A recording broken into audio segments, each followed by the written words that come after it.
అప్పుడప్పుడు ఏదో పనికిరాని ముచ్చట్లు పనికిరాని మాటలు మాట్లాడుతూ ఇవాళ కూడా మహేష్ కుమార్ గౌడ్ గారు మా పార్టీ అధ్యక్షులు, కాంగ్రెస్ పార్టీ చాలామందికి సుపరిచితులు. మహేష్ కుమార్ గౌడ్ గారు ఎన్ఎస్యుఐ అధ్యక్షుడిగా అంటే స్టూడెంట్ విభాగానికి కాంగ్రెస్ పార్టీలో అధ్యక్షునిగా ఉండి ఈరోజు ఆ పార్టీకి ప్రెసిడెంట్ అయిండు. ఈటల రాజేందర్ గారు పీడిఎస్యు నుంచి మొదలు పెడితే బీఆర్ఎస్ పార్టీ నుంచి రైట్ వింగ్ అంటే లెఫ్ట్ వింగ్లో పుట్టిన అని చెప్పుకునేటువంటి ఈటల రాజేందర్ రైట్ వింగ్లోకి వెళ్ళి ఇలా పార్టీ అధ్యక్షుడు కావాలనుకొని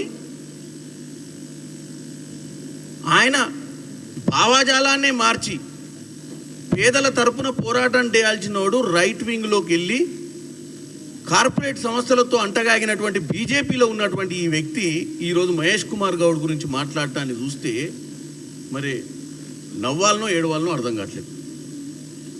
ఆయన అన్ని విధాలు అట్లనే ఉంటుంది. ఆయన ఓబీసీ నాయకుడు అంటాడు, ఏమనంటే ముదిరాజు బిడ్డ అని అంటాడు. మరి ముదిరాజు బిడ్డ ఓన్లీ రోడ్డు ఎక్కినాకనే, ఇంటికి పోతే మొత్తం రెడ్డి బిడ్డలే ఉంటారు ఇంట్లో.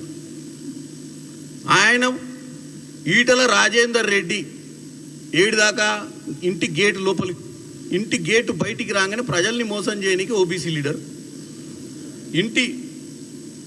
ముదిరాజు లీడరు. ఇలా మేజర్ సామాజిక వర్గం, ముదిరాజు సామాజిక వర్గం వాళ్ళని తప్పుతో పట్టించే ప్రయత్నం చేస్తున్నటువంటి నాయకుడు ఈటల రాజేందర్. ఇంటి గేటు లోపలికి పోగానే ఈటల రాజేందర్ రెడ్డి గారు అవుతాడు.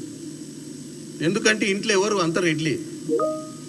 మరి తెలంగాణ ప్రజలకు ఈయనను మరి ఏ సామాజిక వర్గానికి సంబంధించిన నాయకుడు అనుకోవాలనో కూడా ప్రజలకు కన్ఫ్యూజే.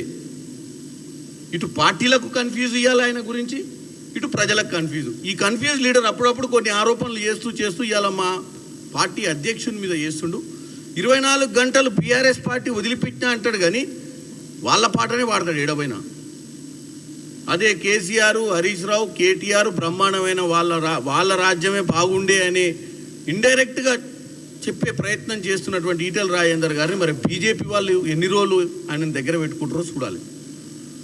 కాబట్టి ఈటల రాజేందర్ గారు, మీరు దయచేసి మీ పార్టీ బీజేపీ పార్టీలో మీకు అవకాశాలు రావట్లేవనో, వస్తాయనుకునే నెలలు గడువులు పెడుతున్నారు తప్ప మిమ్మల్ని ఎందులో కూడా వేస్తలేరు. ఈ మధ్య పడ్డ కమిటీలో కూడా ఎక్కడ కూడా మీకు స్థానం కల్పించలేదు.